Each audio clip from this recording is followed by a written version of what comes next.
নমস্কার আমার প্রিয় ফ্যামিলি। তো সবাই কেমন আছো? আশা করি যে যেখানে আছো ভালো আছো এবং সুস্থ আছো। আমার নতুন আরও একটি ভিডিওতে তোমাদের সকলকে অনেক অনেক ভালোবাসা জানিয়ে আজকের ভিডিওটি স্টার্ট করছি। তো দেখো, সকাল সকাল আজকে সমস্ত কাজকর্ম সেরে নিয়েছি রোজগারের মতন। তো আজ আর তোমাদের সেই কাজকর্ম কোনো কিছুই শেয়ার করিনি।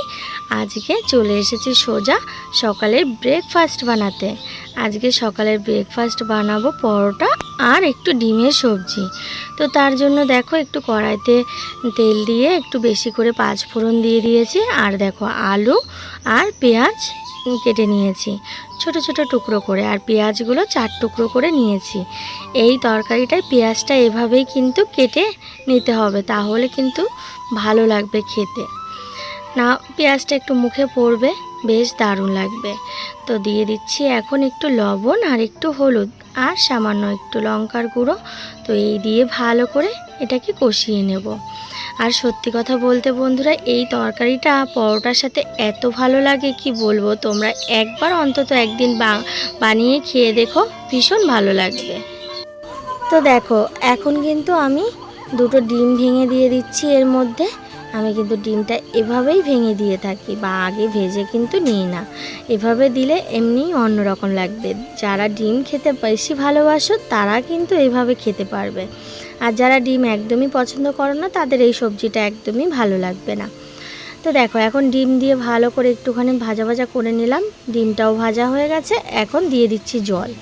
তো এখন জল দিয়ে এটাকে এখন একটু ঢাকা দিয়ে চলো ময়দাটাকে মেখে নিই। গাবলায় দেখো ময়দা নিয়ে নিয়েছি, একটু লবণ দিয়ে দিচ্ছি, দিয়ে আর সামান্য একটু সাদা তেল দিয়ে দিলাম। আর আজকে সাদা তেলটা একদম বাড়ন্ত, তার জন্য অল্প করেই কিন্তু দিয়ে দিয়েছি। তো দেখো এখন ভালো করে লবণ আর সাদা তেলের সাথে মিশিয়ে নিচ্ছি ময়দাটা ভালো করে। চিনি কিন্তু দিইনি, চিনি দিলেও হয়, তবে যাই হোক মিষ্টি লুচিটায় চিনি দেওয়াটা ঠিক, পরোটায় আর চিনি দেওয়া হয় না আমি সহজে দিই না, যেটা সত্যি সেটা সত্যি। তো দেখো এখন ভালো করে আমি ময়দাটাকে মেখে নেব। তো চলো ময়দাটাকে ভালো করে মেখে নিই। আর ময়দা মাখাটা যেন একটা অনজ্বালা, মানে কি বলবো, ভালোই লাগে না ময়দাটা মাখতে, তবুও মাখতে হয়। ওই যে সংসার করতে গেলে তো সমস্ত কিছু মেনে নিতে হবে, তাই না? মেনে নিয়ে সমস্ত কিছুই সামলিয়ে নিতে হয়। একটা মেয়ে যখন আসে শ্বশুর বাড়িতে তখন কিন্তু সে কোনো কিছুই পারে না। কিছু কিছু মেয়ে আছে, যেমন আমি কোনো কিছুই পারতাম না সংসারের এই কাজকর্ম। আমি তো বাপের বাড়ি ওই সেলাই কাজই করতাম বিয়ের আগে, আর ওই একটু ঘর মোছা, ঘর ঝাড় দেওয়া, উঠোন ঝাড় দেওয়া, ব্যাস। কিন্তু রান্নাবান্না আমি তেমনভাবে করিনি, মিথ্যে কথা বলবো না, রান্না করিনি, কিন্তু আর বাকি সমস্ত কাজগুলো করেছি। তো শ্বশুরবাড়িতে গেলে প্রথম প্রথম একটু রান্না বান্না করতে জানো তো ভীষণ একটা সমস্যা হতো, না লবণ হতো না ঝাল হতো। তবু আমার বর আমাকে প্রচুর হেল্প করেছে, তাড়াতাড়ি কাজের থেকে এসে তরকারিটা আগে চেক করেছে, করে দেখে লবণ হয়নি, কালার হয়নি, তাড়াতাড়ি করে আমাকে বলেছে যে তাড়াতাড়ি উনুনটা আবার ধরাও। তখন তো গুলে রান্না করতাম, ওর মধ্যে দুটো ঘুঁটে দিয়ে আবার ধরিয়ে তারপরে আবার সেই তোমার করে নিতাম, জাল দিয়ে নিতাম, আবার লবণ হলুদ দিয়ে। প্রচুর হেল্প করেছে। তো এখন আস্তে আস্তে জানো তো একটা মেয়ে সংসারে থাকতে গেলে সমস্তটাই শিখে যায়, তাই না? তো দেখো আবার ওই যে মাম্মামের বায়না, আমি পরোটা খাবো না, আমাকে একটু এগরোল বানিয়ে দিও। তো তার জন্য দেখো এই যে একটা এগরোল বানিয়ে নিয়েছি। আর ও সত্যি কথা বলতে মাম্মাম এগরোলটা ভীষণ ভালোবাসে। আজকে আর শসা টসা ঘরে নেই, ওর জন্য শুধু সস দিয়েই দিয়ে দিলাম। আর সসটাই এত পছন্দ করে কি বলবো, বাটিতে নিয়ে পর্যন্ত খালি সস খায়। এরকম কার কার ছেলে মেয়েরা খায় অবশ্যই জানাবে। আমার মাম্মাম তো অবশ্যই বাটিতে সস নিয়ে খাওয়া শুরু করবে আঙুল দিয়ে চেটে চেটে। তো দেখো এই যে এখন এইভাবে পিস পিস করে দিচ্ছি। আমি বললাম পেঁচিয়ে দেবো, বলছে না, তুমি আমাকে এইভাবে ছোট ছোট করে পিস পিস করে দাও। আমি আচ্ছা ঠিক আছে। কি বলো তো, সবার শখ আহ্লাদগুলো মেনে নিতে হয়। একটা মা যখন হয় না, মানে একটা মেয়ে যখন মা হয়, তার যে মানে কতটা খাটুনি পড়ে যায় কি বলবো। ছেলে মেয়েদের এক একজনের এক এক রকম আবদার থাকে, সমস্তটাই মেটাতে হয়। তো সমস্তটা মেটানোর চেষ্টা করি যতটা পারি। তো দেখো এই যে উপরের থেকে একটু সস দিয়ে দিলাম সাজানোর জন্য, বেশ সুন্দর লাগবে দেখে। তো মাম্মাম বলছে ওয়াও কি দারুণ হয়েছে মা, আমাকে বলছে। তারপরে দেখো আমাদের জন্য পরোটাগুলোও ভেজে নিচ্ছি। আর সকালবেলা জানো তো আমার না ওই লুচির থেকে পরোটাটা একটু ভালো লাগে, লুচিটা না তেমনটা আমার ভালো লাগে না, কিন্তু আমার বড় মনা আবার তোমাদের দাদা ভাই আবার লুচিটা বেশ ভালোবাসে, মামামও ভালোবাসে লুচি। ওই একটা কি দুটো খাওয়ার পরে না আর খেতে ইচ্ছা করে না লুচি। তো চলো সবগুলো পরোটা ভেজে নিই, ওর জন্য আর লুচি না আর বানানো হয় না তেমন করে একটা। তো যাই হোক এবার দিন লুচি বানাবো ওদের জন্য। আমার আমার শখ পূরণ করার থেকে স্বামী সন্তানের শখ পূরণ করাটাই ভালো, তাই না? যাই হোক ওদের খেতে ইচ্ছা করে মাঝে মধ্যে, তবে পরোটাটাও ভালোবাসে। তো দেখো এখন কিন্তু আমি প্লেটে গুছিয়ে নিচ্ছি তোমাদের দাদা ভাইয়ের জন্য। পরোটাগুলো ছোট ছোট তো তার জন্য 4টে পরোটা দিয়ে দিয়েছি। আর এখন বাটিতে দেখো একটু ওই যে সবজিটাও দিয়ে দিচ্ছি। তো বন্ধুরা এই সবজিটা যে একবার বানিয়ে খাবে তার দ্বিতীয়বার অনেকটাই ভালো লাগবে। একবার বানিয়ে খেয়ে দেখো, আমি বলছি একদম ঝটপট হয়ে যাবে, কিন্তু কোনো মশলাপাতি একদম ছাড়াই। তারপরে পরোটা খেয়ে নিলাম আমরা সকালবেলা সবাই মিলে বসে, সেটা তোমাদের সাথে শেয়ার করলাম না। এখন দেখো ভালো করে এই জায়গাটা একটু মুছে নিচ্ছি, যেহেতু এই জায়গাটা একটু তেল তেল তেল তেল হয়ে গেছে, তো ওর জন্য কতবার যে আমাকে মুছতে হয় কি বলবো। রান্নাঘরটা এই জায়গাটা, এই রান্না করে সকালবেলা উঠে আবার সকালে ব্রেকফাস্ট বানিয়ে দুপুরে রান্না করে আবার রাতে যদি কিছু বানাই তখন। যাই হোক পছন্দের একটা জিনিস আমার রান্নাঘর, সত্যি অনেক কষ্ট করে সাজিয়েছি আমার এই রান্নাঘরটাকে, একটু একটু করে টাকা জমিয়ে জমিয়ে আমি এই রান্নাঘরটাকে একটু সুন্দর একটা রূপ দিয়েছি। তো বলো এই রান্নাঘরটা আমি একটু পরিষ্কার করে রাখবো না, তাই কখনো হয় বলো তো বন্ধুরা?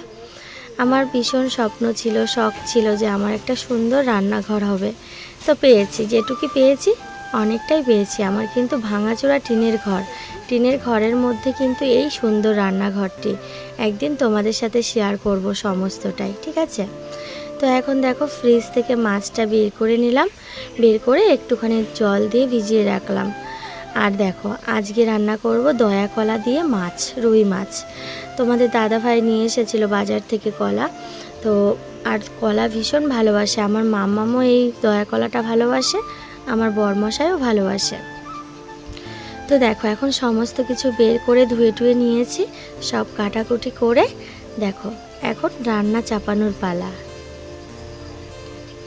তো চলো এখন রান্নাটা বসিয়ে দিই। আর এদিকে একটু ভাবলাম ইন্ডাকশানে কলাটা সেদ্ধ করে নিই একটু লবণ আর সামান্য একটু হলুদ দিয়ে। তো সত্যি কথা বলতে এই কলাটা না তোমরা ডিম দিয়েও রান্না করতে পারো, ডিম দিয়েও এরকম আদা জিরে বাটা দিয়ে ডিম দিয়ে রান্না করলেও বেশ সুন্দর লাগে খেতে। তো চলো এটাও এদিকে হতে থাকুক, আমি এদিকে মাছে লবণ হলুদ মাখিয়ে মাছটা ভাজতে শুরু করে দিই।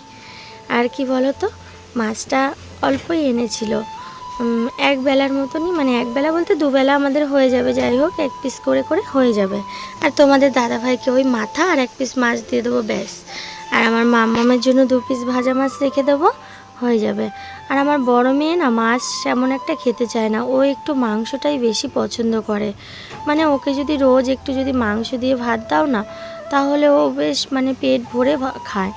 তো যাই হোক সব দিন তো আর মাংস আমাদের আনা হয় না, ওই সপ্তাহে একদিন রবিবারের দিন আনি। মোটামুটি খাওয়া দাওয়া করে যেটুকু থাকে একটু রাখার চেষ্টা করি, ও পরের দিনও একটুখানি যাতে খেতে পারে, সেইভাবেই আনা হয়। তো দেখো তেলটাও একটু বাড়ন্ত হয়ে গেছিলো, তেলটাও একটু ঢেলে নিলাম। আর এখন থেকে তো সর্ষের তেলই খাওয়া হচ্ছে, আর আজকে সাদা তেলটাও বাড়ন্ত, সাদা তেলটাও আনতে হবে, এই সপ্তাহে সাদা তেল আনা হয়নি। তো চলো এখন কড়াইতে একটু তেল দিয়ে দিই, তেল দিয়ে মাছটা ভাজা বসিয়ে দিই। তো চলো কড়াইটা গরম হয়ে গেছে, এখন দেখো মাছগুলোকে ছেড়ে দিচ্ছি। আর আমার এই লোহার কড়াইটা রান্না করতে যে কি মজা কি বলবো বন্ধুরা, একটু লাগে না, একটু পড়ে না, সত্যি ভীষণ মজা। কড়াইটা অনেক দিন হয়ে গেছে, প্রায় 8-9 বছরের বেশি হয়ে গেল কড়াইটা। দুঃখের বিষয় হাতের থেকে পড়ে গিয়ে ফেটে গেছিলো। তো দেখো এখন একটু ওই তোমার ওয়ারেস বলছে, দেখো মাথা খারাপ হয়ে গেছে আমার, একটু রাসনা দেব, ঠিক আছে? একটু রাসনা এনে রেখে দিয়েছি, এই যে এখন একটুখানি গুলে দিয়ে দিচ্ছি। যা গরম পড়েছে কি বলবো বন্ধুরা, ভীষণ গরম পড়েছে। তো 3 জনের জন্য গুলে নিয়েছিলাম, তারপরে আবার আমার জন্য আবার গুলতে হয়েছে। বলছে তোমাকে ছাড়া আমরা কেউ খাবো না। তুমি কেন খেতে চাও না বলো তো দেখি একবার। তো তার জন্য আবার পরে আবার আমার জন্য নিয়ে নিয়েছি। আচ্ছা, আমার ইচ্ছা করছে না খেতে, আমি জল খেয়ে খেয়ে পেট পুরো ভরে গেছে ওর জন্য। তো দেখো পরে আবার আমার জন্য একটা গ্লাসে আবার গুলে নিলাম, দেখেছো। তো চলো এটাকে এখন খেয়ে নিই। আর সবাই খাওয়া দাওয়া হয়ে গেছে। আর এখন দেখো মাছগুলোও ভাজা হয়ে গেছে। মাছগুলো ভাজা বসিয়ে দিয়ে রাস্তাটাও গুলে নিয়েছি। ওটার মধ্যে চিনি লবণ সমস্তটাই দেওয়া ছিল, ওর জন্য আর কিছু দিতে হয়নি, কিন্তু রাস্তাটার মধ্যে একটু বেশি করে এনে রেখে দিয়েছি। ওটা এই গরমের দিনে মোটামুটি যাক হয়ে যাবে। আর প্রচণ্ড পরিমাণে হাওয়া ছাড়ছে, বৃষ্টি সকালবেলা হয়েছিল, আমি সকালে এডিট করছি তো ওর জন্য। আর প্রচুর হাওয়ার বাতাসের আওয়াজটা হচ্ছে। তো দেখো একটু জিরে ফোড়ন দিয়ে আলুগুলোকে ভেজে নিলাম, তারপরে একটু লবণ হলুদ জিরের গুঁড়ো লঙ্কার গুঁড়ো দিয়ে একটু কষিয়ে নিচ্ছি। আজকে টমেটোটাও আনা হয়নি, আজকে বলতে রবিবারের দিন আনা হয়নি, না হলে তো টমেটো এনে রাখা হয় প্রায় 1 কিলো করে। ওই টমেটো দিয়েই মোটামুটি তরকারিটা রান্না করা হয়। এখন আর আদাটা তেমনভাবে আর খাওয়া হয় না ওই বাটার জন্য। সত্যি কথা বলতে মানে মিক্সচারটা একটু খারাপ হয়ে গেছে। আর অল্প আদা জিরে বাটা না হয় না, একটু যদি পেঁয়াজ টেয়াজ দিয়ে বাটা হয় তাহলে আবার হয়, কিন্তু মাছের ঝোলে তো আর পেঁয়াজ খাটে না, ওর জন্য আর বাটিনি। এইভাবেই রান্নাটা করলাম, তবে ভীষণ টেস্টি হয়েছিল বন্ধুরা, কি বলবো। আর এমনি কলা দিয়ে মাছ রান্না করলেই ভীষণ ভালো লাগে। আবার এই কলাটা যেন তো সর্ষে বাটা দিয়ে একটু ঝাল করলে পরেও বেশ ভালো লাগে। তো এবার যেদিন আনবে একটু সর্ষে বাটা দিয়ে ঝাল করে তোমাদেরকে দেখাবো, ঠিক আছে। আমি কিন্তু সমস্তটাই রান্না তোমাদের সাথে একটু শেয়ার করার চেষ্টা করি। ওদিকে ভাতটাও বসিয়ে দিলাম, বসিয়ে দিয়ে দেখো গাছে হয়েছিল না কাঁঠাল, তোমাদেরকে দেখিয়েছিলাম কোনো একটা ব্লগে। তো দেখো এখন সেই কাঁঠালটা না গাছেই পেকে গেছিলো, কি বলবো। আমাবতীর মধ্যে এই ভিডিওটা করা রয়েছে, তো ওর জন্য আর ঠাকুরকে দিতে পারিনি। আর কাঁঠালটা এক সাইড থেকে পাখিতে একটু ঠকিয়েছিল, এখন কাঁঠালটা এমনিই নরম হয়ে গেছে, ওর জন্য এই 2 দিন আর রাখতে পারছিলাম না। ওর জন্য আমি ভাবছি আর একটা কাঁঠাল আছে, ওটা ঠাকুরকে দিয়ে তারপরে আমরা নেব, ঠিক আছে। তো এই কাঁঠালটা আর ঠাকুরের ভাগ্যে নেই, তার জন্য আর হলো না। আমাবতীর মধ্যে তো আমরা পুজো দিই না, তার জন্য। দেখো তরকারিটা ফুটে উঠেছে, ওদিকে আমি মাছগুলোও ছেড়ে দিয়েছি ঝোলে। আর উস্তেটাকেও আমি কিন্তু ভাজা করে নিলাম, আজকে একটু গোল গোল করে ভাজা করে নিয়েছি, বেশ ভালো লাগে এরকমভাবে উস্তে ভাজা খেতে। তো দেখো এই যে মাছের ঝোলটা নামিয়ে নিয়েছি, আর তোমাদের সাথে আর শেয়ার করা হয়নি। তো একটা ফোন এসেছিল, কথা বলছিলাম, বলতে বলতে মাছের ঝোলটাও হয়ে গেছে নামানোর সময়, তার জন্য নামিয়ে নিয়েছি। আর এদিকে দেখো এখন ভাতটাও গুছিয়ে নিচ্ছি। আর আমি কি জানো তো একটু সুন্দরভাবে পরিপাটি করে দেওয়ার চেষ্টা করি, তোমরা তো দেখেই থাকো।